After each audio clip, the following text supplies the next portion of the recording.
Hey guys, welcome back to another video, and today we're going to be talking about what we learned during this September camp. The USMNT played two matches. They beat Japan 2-0 in the second game, but in the first game they lost to South Korea 2-0. And I felt like we left with even more questions rather than answers. I know we have some answers about some certain players, but we left with even more questions than not. And also, like, this was one of the weirdest camps I've ever seen as a USMT fan, from what I could remember. The roster was very questionable. It was a very mix of our star players with what we saw during the Gold Cup. It was just the Gold Cup roster, just with a few notable names like Pulisic, like Whale, like those guys, Sergio Dest. So yeah, this camp was weird. So today we're gonna be talking about all this. But before we continue, I'd like to tell you guys to like and subscribe because it's very important that you guys like and subscribe so you guys can never miss another video. And also not to forget to follow me on X and on TikTok. I'll have more content on those profiles. First, let's talk about the USMT losing to South Korea 2-0. Outside of the result, and obviously including the result, like the quality of play was just terrible. And I feel like many players were disappointing during that game. Pulisic was a ghost. Josh Sargent, who just won Championship Player of the Month for this month of September, for this like first month of the championship season, he was scoring goals left and right for Norwich. He pulls up to USMNT camp and has one of the biggest stinkers for the USMNT. Like, he has had many stinkers, but this was a another bad performance, and it was even worse because this was his chance to prove something. And I know he probably didn't have service, but the least he could have done is link up with his teammates. And then Diego Luna, I don't know why Poch decided it was a good idea to start Diego Luna.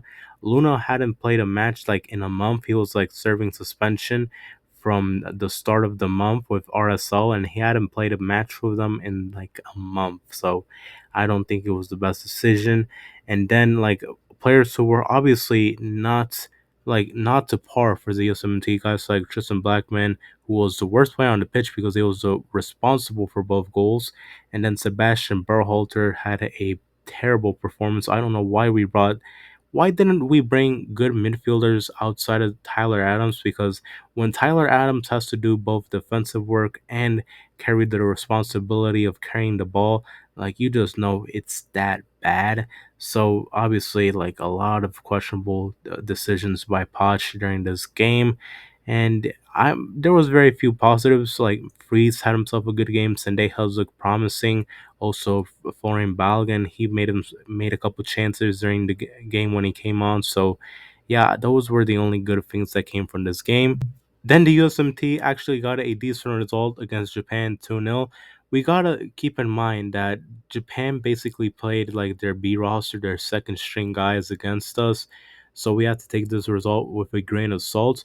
But if you really want to take this into consideration, like, this is the first like decent opponent that Poch has been able to beat, at least when you see the FIFA rankings. But obviously, you have to take into consideration that they played their second strings.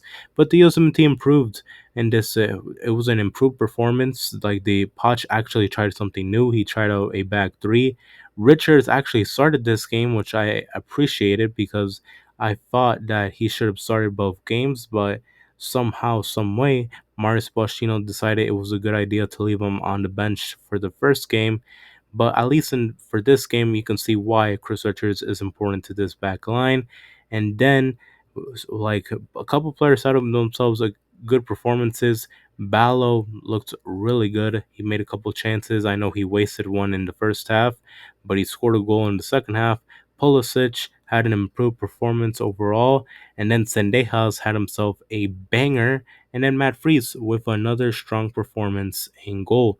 And Tim Ream wasn't looking too bad either. And off the bench, Sergio Dest looked really good in transition. So it was an improved performance from the USMNT, taking into consideration that you're playing against Japan's second string guys. So you leave with a couple of questions rather than answers coming out of that game. So, with all this in mind, who has their stocks up and who has their stocks down?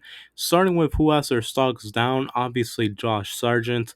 I think this striker, like who will be the starter in 2026, it's clearly a two-horse race between Ballo and Pepe. Josh Sargent is out of the race because the guy cannot perform for the USMNT. I know he hasn't had the service, but the least he could do is get involved in the game, and he hasn't done that for the USMNT. So he's got to be taking responsibility for that. And then another guy who has their stock down is Tristan Blackman. I don't know why was he selected. I've seen a couple of games of him. He's nothing special. I know he reached the CONCACAF Champions Cup final with the Vancouver Whitecaps, but in the final he looked terrible, and the Vancouver Whitecaps lost 5-0 against Cruz Azul, a Liga MX side. Like, we got to be serious out here. And then another guy who has their stock down is Sebastian Berhalter. Like, really bad performance against South Korea. Like, he's clearly behind our other midfielders. Like, he's clearly behind Adams, but he's also like clearly behind guys like Johnny Cardoso, Tanner Tessman, Weston McKennie, those guys. Like, I don't know why we didn't select our best midfielders for this camp and we selected this guy. He's just a decent MLS midfielder. That's all he is. And so far, he's only been a one season wonder. Like, before this season, Sebastian Berhalter was just seen as a rotation MLS player. Just this season alone, he's been seen as a star in MLS. So like we gotta calm down on Sebastian Berhalter. Another guy who I felt also had his stock down was Max Arfston. I know he had a nice assist against Japan, but outside of that, he was pretty bad defensively. Like, even when we played with a back three, like they were still targeting his side, and offensively didn't offer much outside of the assist. And against South Korea, looked terrible against South Korea. So we gotta say that as well. And yeah, that's who is clearly has had their stocks go down. Then going with players who have had their stocks gone up coming out of this camp, the first one has to be Matt Freese. Like, Matt Freese, like in goal, I think he has like starting to solidify that role so far for the USMT as the starting goalkeeper. He probably hasn't solidified like the role yet, but he is starting to do it. I think like he had a decent Gold Cup, and this camp I think he was better than in the Gold Cup. He makes a couple of good saves a game. He had some really good saves against Japan, and then playing out of the back, like he's no Ederson by any means, but he makes the passes he needs to and avoids making mistakes. I know he made that mistake against Haiti in the Gold Cup, but in this camp, he avoided making mistakes. And like when you compare it to Matt Turner, like he is completely useless when playing out of the back, and sometimes even a liability. He sometimes like gives the ball away like stupidly, so that's what I appreciate from Matt Freeze. Another guy is Sergio Dest. Like, you can clearly tell when Dest is on the field for the USMNT, he brings a level of playmaking that like no other fullback in our pool like has. No matter if it's the right back position or the left back position, Sergio Dest like makes stuff happen out of that position. Whether it is dribbling through a couple of guys and making like a good pass, or just like doing some sort of highlight play, like you can tell Sergio Dest like brings an element of flair to the game. And like people were like been comparing Alex Freeman to Dest. Like, you're just insane. Like, Dest is levels above Freeman. And then another guy is Sendejas. Sendejas, I know like people are going to be talking about that goal. Like, it was a nice goal, but in that Japan game, he made stuff happen. He was pressing, he was running, he was putting in effort, and he showed legit quality. I know the guy probably isn't European quality, but at least like a guy coming off the bench, Sendejas could be useful in that area. And like also, he made some stuff happen coming out of the bench against South Korea. So Sendejas is someone who brings like an element of like playmaking to the game, and that's what I appreciate from Sendejas. And then another guy who brings us also some playmaking is Ballo. I think after this camp, Ballo is starting to have a lead on Pepe when it comes to the race of who will be the starting striker in 2026.